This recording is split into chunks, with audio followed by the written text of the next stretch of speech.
दोस्तों 27 साल के बाद दिल्ली की कुर्सी पे आई है एक नई सरकार, रेखा गुप्ता की सरकार। एक मैंडेट जो था बदलाव के नाम पर, अकाउंटेबिलिटी के नाम पर और एक नए दिल्ली के सपने के नाम पर। सिर्फ 100 दिन में ही सही सरकार ने अपने एक पहचान बना ली, काम से नहीं सिर्फ बातों से। हेल्थ केयर में क्लिनिक्स, वोमेन एम्पावरमेंट में डायरेक्ट ट्रांसफर्स, पोल्यूशन के कंट्रोल में जमुना रिजुविनेशन तक और स्लम रीडेवलपमेंट में इंक्लूसिव मॉडल। और जब ऑपोजिशन हैशटैग्स और प्रेस कॉन्फ्रेंस में बिजी थी, यह सरकार ग्राउंड में काम कर रही थी। लेकिन यह सच भी है कि हर नए सफर की चैलेंज भी मिलती है और क्रिटिसिज्म भी। आज सच टॉक की इस स्पेशल रिपोर्ट में हम दिखाएंगे रेखा गुप्ता की सरकार ने 100 दिन का सच क्या है, ग्राउंड रिपोर्ट्स, पब्लिक की आवाज, सरकार की डेटा और उन यूट्यूबर्स की नेगेटिविटी जो रियलिटी से भटकर हेडलाइंस बनाता है। तो बने रहिए और जानिए इस बदलाव की असली कहानी, जिसमें हर एंगल से मिलेगा आपको एक सच्चा नजरिया। तो चलिए बात करते हैं।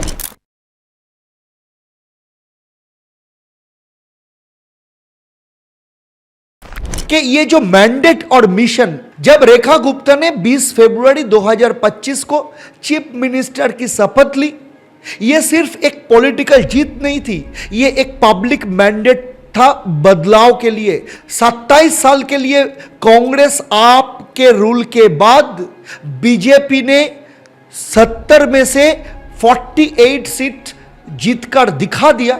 और देखिए, जो बात मैं आज करूंगा ये कोई नेशनल रिपोर्ट पर नहीं, क्योंकि बहुत सारे लोग कहेंगे कि गोडी मीडिया के रिपोर्ट के ऊपर मैं बना रहा हूं। नहीं, ये इंटरनेशनल मीडिया के रिपोर्ट के ऊपर मैं बना रहा हूं। मेरा ये वीडियो बहुत रोचक होने वाला है, आपके लिए बहुत इंफॉर्मेटिव भी होने वाला है। इंटरनेशनल मीडिया जैसे द इकोनॉमिस्ट ने बीजेपी के इस जीत को Delhi quite revolution in governance बताया।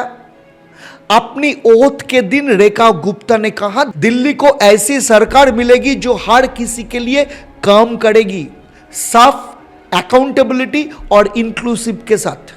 उन्होंने अपने पहली प्रेस ब्रीफिंग में यह क्लियर किया, 100 दिन का एजेंडा रखा। पीएम मोदी के minimum government maximum governance model का इंस्पायर्ड होके ये मॉडल बनाया था। फोकस था health care, women's welfare, pollution control, slum redevelopment and grievances redressal पे। तो चलिए अब बात करते, देख लेते हैं हेल्थ केयर रेवोल्यूशन कितने दूर तक गया। अगर एक सेक्टर में रेखा गुप्ता की सरकार ने अपने पहले 100 दिन में सबसे ज्यादा इंपैक्ट दिखाया और वो है हेल्थ केयर। एक ऐसे सेक्टर जो आपके जमाने में सिर्फ पोस्टर और एड कैंपेन्स तक सीमित गया था। फ्री मेडिसिन का मतलब होता था खाली स्लेब्स, और मोहल्ला क्लिनिक का मतलब होता था लॉक गेट्स तक। अब ग्राउंड रियलिटी देखिए, सिर्फ 100 दिन में दिल्ली में 33 आयुष्मान आरोग्य मंदिर क्लिनिक्स का इनॉग्रेशन हो चुका है। एक हर क्लिनिक स्ट्रैटेजिक जगह पे है, हर डिस्ट्रिक्ट कवर करते हुए, और यहां फ्री ओपीडी कंसल्टेशन भी मिल रही है, डायग्नोस्टिक मिल रही है और इसके साथ मेडिसिन भी। सरकारी फिगर्स के मुताबिक अब तक 4 लाख से ज्यादा लोग इन क्लिनिक्स की सर्विस ले चुके हैं सिर्फ 3 महीने में। 31 में एनडीटीवी ने करोल बाग के सेंटर ने ग्राउंड रिपोर्ट दिखाई। वहां एक 62 साल के पेशेंट ने कैमरा पे कहा, 10 साल तक सिर्फ ये सुनता रहा कि हेल्थ केयर फ्री है, लेकिन जब भी गए तो दवाई नहीं, डॉक्टर नहीं। आज डॉक्टर भी है, दवा भी है और ट्रीटमेंट फ्री है। पहली बार लग रहा है कि सरकार सच में हमारे लिए कुछ काम कर रहे हैं। यह सिर्फ एक आवाज नहीं है। World Health Organization South East Asia ने भी कहा, एक नोट में लिखा, दिल्ली का ये जो early push universal health coverage की तरफ एक बहुत बड़ा कदम है। ऑपोजिशन ने तो इससे सिर्फ ऑप्टिक्स कहा। अतिशी ने बोला के क्लिनिक सिर्फ एक बजट आईवास है, लेकिन हिंदुस्तान टाइम्स की फैक्ट चेकिंग कुछ और ही दिखाता है। उन्होंने रैंडमली 5 सेंटर्स को चेक किया, सब फंक्शनल में मिला उनको, और 90% मेडिसिन स्टॉक अवेलेबल भी था और डॉक्टर्स भी प्रेजेंट थे। रॉयटर्स ने भी एक रिपोर्ट में कहा कि दिल्ली की नए मॉडल की health care push rapidly urban health gaps को फिल करने की कोशिश में है और इसका असर ऑलरेडी दिख रहा है। हेल्थ डिपार्टमेंट डेटा के हिसाब से लोकनायक हॉस्पिटल और गुरु तेग बहादुर हॉस्पिटल में ओपीडी क्राउडिंग 17% तक कम हो गया, क्योंकि पेशेंट अब अपने एरियाज के क्लिनिक में ट्रीटमेंट मिल रहा है उन लोगों को। और यही नहीं है, सरकार ने एक 1 लाख करोड़ की long term health care infrastructure plan announce किया है, जो 2030 तक इंप्लीमेंट होगा और जो आपके अंडर फंडेड मॉडल से एकदम अलग है। रेखा गुप्ता जी ने खुद 100 दिन के प्रेस मीट में कहा, ये हेल्थ केयर के चैरिटी नहीं है, ये सरकार का फर्ज है।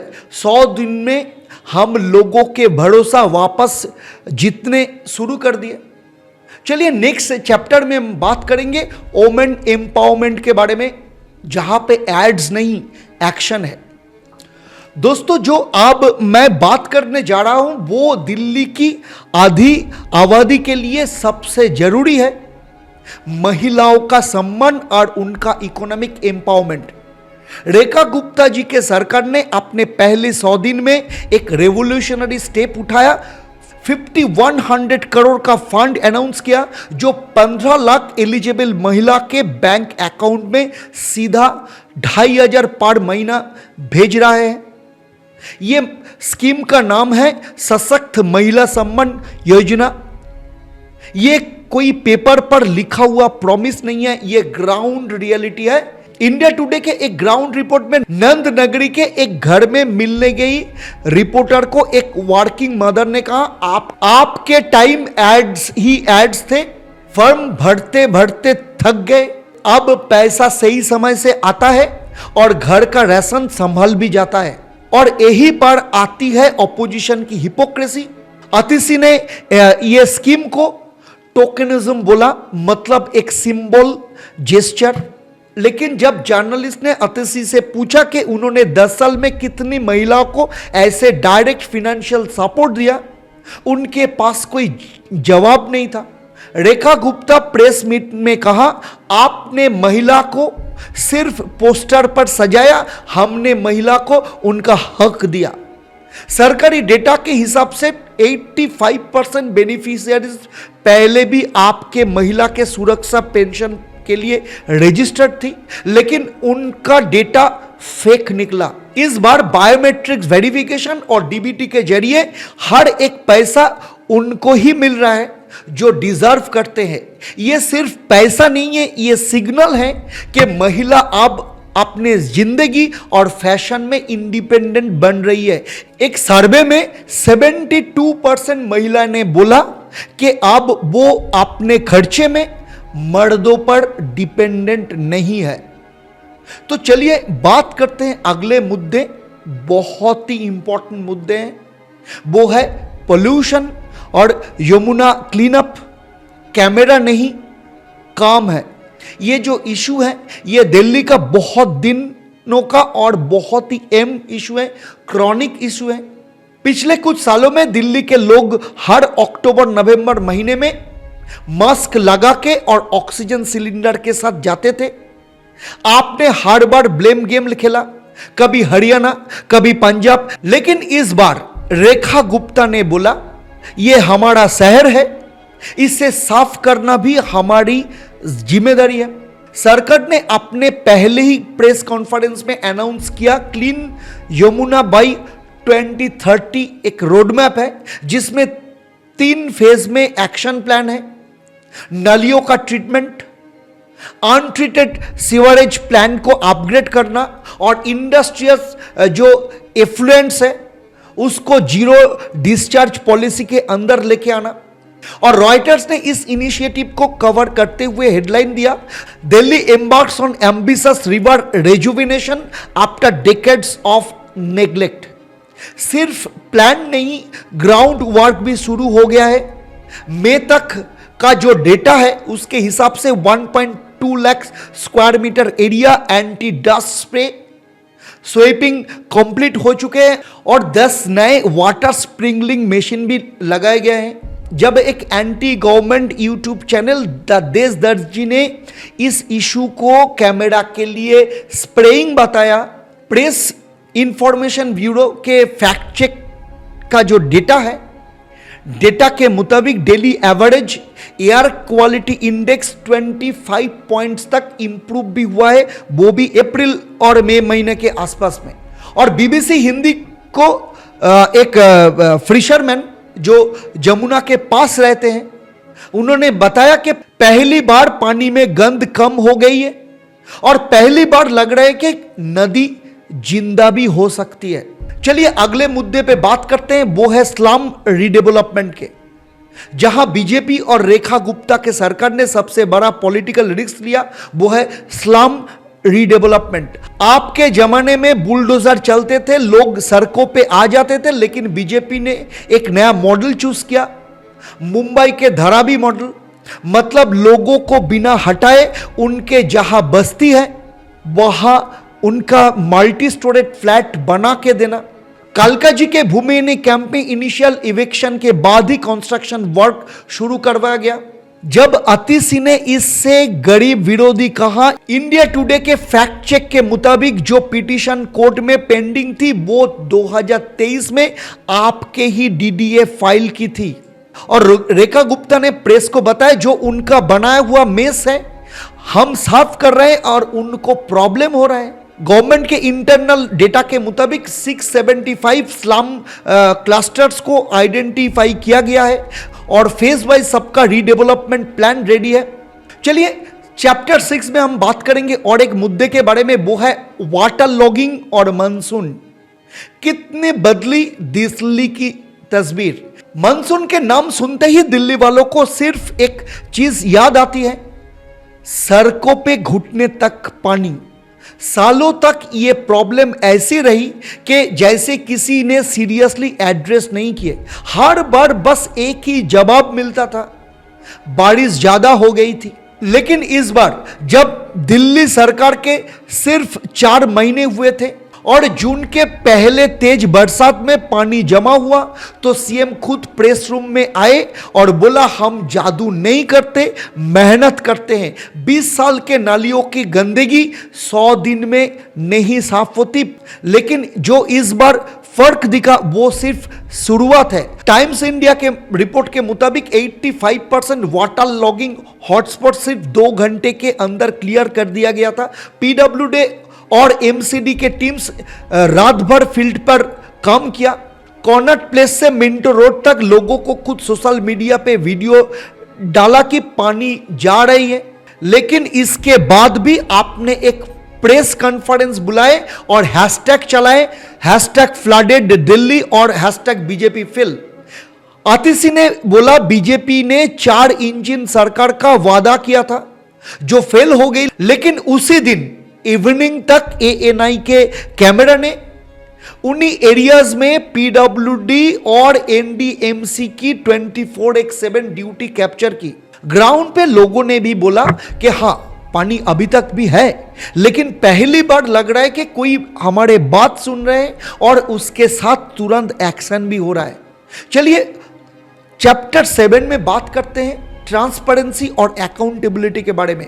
एक और लायक तरकीब फैसला था 60 लाख का जो टेंडर कैंसिल करना, जो उनके बांग्लों को रेनोवेशन के लिए था, क्योंकि प्रोसेस ट्रांसपेरेंट नहीं थी।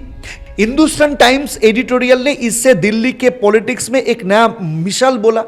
रेखा गुप्ता का स्टेटमेंट था ये पब्लिक का पैसा है, अपनी दुकान नहीं। लेकिन यूट्यूब चैनल सत्य की बात ने इसे बीजेपी की इंटरनल पॉलिटिक्स के नतीजा बताने की कोशिश की, पर उनके ही कमेंट्स में लोगों ने उनका बायस को एक्सपोज किया। चलिए नेक्स्ट चैप्टर में बात करते हैं आवाम को आवाज का हक, इसका मतलब ग्रीवेंसेस रिडर्सल। सरकार की असली टेस्ट होता है जब आम आदमी की शिकायत सुनने का वक्त है। रेखा गुप्ता के जो नए सरकार ने इस एरिया में कुछ वैसे काम किए जो दिल्ली में पहली बार हुआ है। हर गवर्नमेंट ऑफिस में grievance boxes, WhatsApp complaint lines और टोल फ्री नंबर्स एक्टिव किया। यह सिर्फ कॉस्मेटिक मेजर्स नहीं बल्कि यह लाइव डैशबोर्ड बनाया गया जहां सीएम ऑफिस खुद मॉनिटरिंग करती है कितनी कंप्लेंट्स रिजॉल्व हुई। द हिंदू की एक इन्वेस्टिगेटिव स्टोरी के मुताबिक ग्रीवेंस रिडर्सल के जो रेशियो पिछले क्वार्टर के मुकाबले 27% इंप्रूव हुआ और इस बात को लोगों ने खुद एडमिट भी किया। और यह सिर्फ जन सुनवाई नहीं है, सीएम ने क्लियर किया है हर डिपार्टमेंट्स के जो हेड्स को मंथली अकाउंटेबिलिटी रिपोर्ट देनी है कि कितने कंप्लेंट्स रिजॉल्व हुआ है और कैसे हुई। यानी कि सिर्फ कंप्लेंट करना आसान नहीं हुआ बल्कि उसका जवाब लेना भी आसान बना। आप और उनके जो सपोर्टर ने एक पियर स्टंट बोला इसको, लेकिन पब्लिक ग्राउंड पर यह कह रहा है कि आपने के 10 सालों में कोई सिस्टम नहीं था जो कंप्लेंट्स लोगों तक वापस जाते। चलिए अब बात करते हैं ऑपोजिशन की हिपोक्रेसी और कुछ यूट्यूबर्स के नैरेटिव पर। सबसे ज्यादा इंटरेस्टिंग और जरूरी चैप्टर है ऑपोजिशन और कुछ यूट्यूबर्स के नैरेटिव की बात करना। आपके लीडर्स जैसे अतिशी और सौरभ भारद्वाज शुरू से ही ये बोल रहे हैं कि रेखा गुप्ता की जो सरकार गरीब विरोधी है। भूमिहीनी कैंप के डिमोलेशन को लेकर अतिशी ने कहा था कि बीजेपी ने अपने वादों के खिलाफ जाकर गरीबों को सड़क पर लेके आए। तो दोस्तों, दिल्ली के सरकार के 100 दिन का सच आपके सामने है। एक सरकार जो वादे नहीं अपने काम करके दिखाने में विश्वास करती है। जब ऑपोजिशन कैमरा के सामने गरीब विरोधी चिल्लाती रही, यह सरकार ग्रीवेंस रिडर्सल कैंप में आम की सुनवाई करती रही। तो दोस्तों, यह था दिल्ली गवर्नमेंट, रेखा गुप्ता की गवर्नमेंट का 100 दिन का रिपोर्ट कार्ड। आपका राय क्या है? यह गवर्नमेंट फेल हुआ या पास हुआ है? अगर आप दिल्ली में रहते हो और मेरा वीडियो देख रहे हैं, जरूर मुझे ग्राउंड रिपोर्ट बताइए कि आपके मुताबिक दिल्ली में काम हुआ या नहीं हुआ है। जो वादे किए थे उस हिसाब से काम चल रहा है या नहीं चल रहा है, सब कुछ मुझे कमेंट करके जरूर बताइएगा। अगर आप मेरे चैनल पर नए हैं तो चैनल को सब्सक्राइब करना ना भूलिएगा। तो चलिए अब आपसे विदा लेते, फिर मिलेंगे अगले वीडियो में। नमस्कार।